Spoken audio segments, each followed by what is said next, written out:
கர்த்தருடைய பரிசுத்த நாமத்துக்கு மகிமை உண்டாவதாக.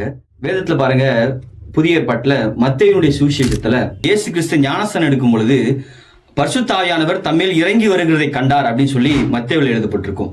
மார்க்ல பரிசுத்த ஆவியானவர் தம்மேல் இறங்கினதை கண்டார் அப்படின்னு சொல்லி எழுதப்பட்டிருக்கும். லூக்கா சுவிசேஷ புத்தகத்துல புறாவை போல அவர் மேல் இறங்கினார் அப்படின்னு சொல்லி எழுதப்பட்டிருக்கும். யோவான் சுவிசேஷத்துல அவர் மேல் தங்கினதை கண்டேன்னு சொல்லி யோவான் இப்படியே எழுதியிருக்கிறார். இந்த 4 சுவிசேஷத்திலையும் ஒரே காரியத்தை சொல்லப்பட்டிருக்கும். ஆனா ஒரு முக்கியமான விஷயம் என்ன தெரியுமா? பரிசுத்த ஆவியானவர் நம்மோடு கூட என்றுமே தங்கி இருக்கிற ஒரு அனுபவத்தை நாம் பெற்றிருக்க வேண்டும். ஒருவேளை நீங்க பரிசுத்த ஆவியானவர் கூடிய அந்த நிலைத்திருக்கிற அந்த ஒரு நல்ல ஐக்கியத்தை ஒருவேளை நீங்க இழந்திருப்பீங்க அப்படின்னா, ஒருவேளை அந்த காரியத்தை நீங்க இதுவரைக்கும் பெற்றுக்கொள்ளல அப்படின்னா, நிச்சயமா ஆண்டவர்கிட்ட கேளுங்க. உங்களோடு கூட எப்பொழுதும் நிலைத்திருக்கிற பரிசுத்த ஆவியானவரோட ஐக்கியத்தை நீங்க பெற்றுக்கொள்வீங்க.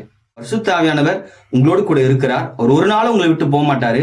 காரணம், அவர் உங்களோடு கூட இருந்து நீங்க நடக்க வேண்டிய பாதையை, நீங்க நடக்க வேண்டிய வழிகளை அவர் உங்களுக்கு நினைப்பூட்டுறாரு, உங்களை தினந்தோறும் கைட் பண்றாருன்னு சொல்லிதான் பைபிள் சொல்லுது. அதனால பரிசுத்த ஆவியானவரோடு கூட எப்பொழுதும் நிலைத்திருங்க.